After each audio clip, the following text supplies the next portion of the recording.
अथ कवचम्। श्रीगणेशाय नमः। श्रीसरस्वत्यै नमः। श्रीगुरुभ्यो नमः। श्रीकुलदेवतायै नमः। अभिगमस्तु। ॐ नारायणाय नमः। ॐ नराय नरोत्तमाय नमः। ॐ सरस्वतीदेव्यै नमः। ॐ वेदव्यासाय नमः। अस्य श्रीचण्डीकवचस्य ब्रह्मा ऋषिः, अनुष्टुप् छन्दः, चामुण्डा देवता, अङ्गन्यासोक्तमातरो बीजं, दिग्बन्धदेवतास्तत्त्वं, श्रीजगदम्बा प्रीत्यर्थं, संरक्षककवचप्राप्त्यर्थं जपे विनियोगः। ॐ नमश्चण्डिकायै। ॐ मार्कण्डेय उवाच। ॐ यद्गुह्यं परमं लोके सर्वरक्षाकरं नृणां, यन्न कस्यचिदाख्यातं तन्मे ब्रूहि पितामह। ब्रह्मोवाच। अस्ति गुह्यतमं विप्र सर्वभूतोपकारकं, देव्यास्तु कवचं पुण्यं तच्छृणुष्व महामुने।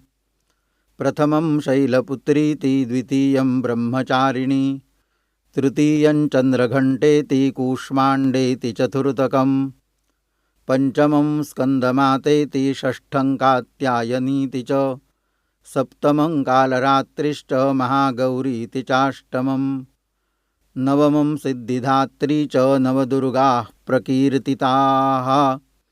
उक्तान्नेतानि नामानि ब्रह्मणैव महात्मना, अग्निना दह्यमानस्तु शत्रुमध्ये गतो रणे, विषमे दुर्गमे चैव भयार्ताः शरणं गताः। न तेषां जायते किञ्चिदशुभं रणसङ्कटे, नापदं तस्य पश्यामि शोकदुःखभयं नहि। यैस्तु भक्त्या स्मृता नूनं तेषां सिद्धिः प्रजायते, प्रेतसंस्था तु चामुण्डा वाराही महिषासना, ऐन्द्री गजसमारूढा वैष्णवी गरुडासना, माहेश्वरी वृषारूढा कौमारी शिखिवाहना, ब्राह्मी हंससमारूढा सर्वाभरणभूषिता, नानाभरणशोभाढ्या नानारत्नोपशोभिताः। दृश्यन्ते रथमारूढा देव्यः क्रोधसमाकुलाः, शङ्खं चक्रं गदां शक्तिं हलं च मुसलायुधं, खेटकं तोमरं चैव परशुं पाशमेव च, कुन्तायुधं त्रिशूलं च शार्ङ्गमायुधमुत्तमं, दैत्यानां देहनाशाय भक्तानामभयाय च, धारयन्त्यायुधानीत्थं देवानां च हिताय वै। महाबले महोत्साहे महाभयविनाशिनी, त्राहि मां देवि दुष्प्रेक्षे शत्रूणां भयवर्धिनी। प्राच्यां रक्षतु मामैन्द्री आग्नेयामग्निदेवता, दक्षिणेवतु वाराही नैरृत्यां खड्गधारिणी, प्रतीच्यां वारुणी रक्षेद्वायव्यां मृगवाहिनी, उदीच्यां रक्षकोबेरी ईशान्यां शूलधारिणी, ऊर्ध्वं ब्रह्माणि मे रक्षेदस्ताद्वैष्णवी तथा, एवं दश दिशो रक्षेत् चामुण्डा शववाहना।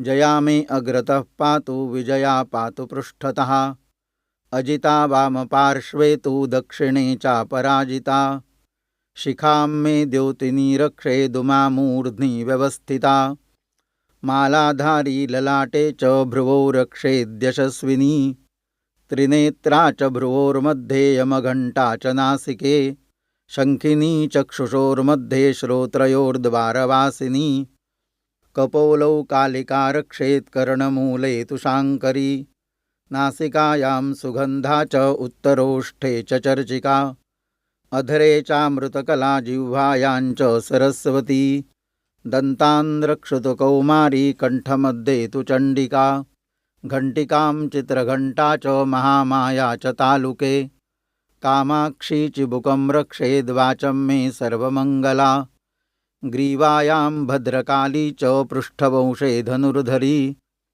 नीलग्रीवा बहिः कण्ठे नलिकां नलकूबरी, खड्गधारिण्युभौ स्कन्धौ बाहू मे वज्रधारिणी, हस्तयोर्दण्डिनी रक्षेदम्बिका चाङ्गुलीस्तथा नखाञ्चूलेश्वरी रक्षेत् कुक्षौ रक्षेन्नलेश्वरी स्तनौ रक्षेन्महालक्ष्मीर्मनःशोकविनाशिनी हृदये ललिता देवी उदरे शूलधारिणी नाभौ च कामिनी रक्षेद्गुह्यं गुह्येश्वरी तथा कट्यां भगवती रक्षेज्जानुनी विन्ध्यवासिनी भूतनाथा च मेढ्रं मे उरुमहिषवाहिनी जङ्घे महाबला प्रोक्ता सर्वकामप्रदायिनी गुल्फयोर्नारसिंही च पादौ चामिततेजसी पादाङ्गुली श्रीर्मे रक्षेत् पादाधस्तलवासिनी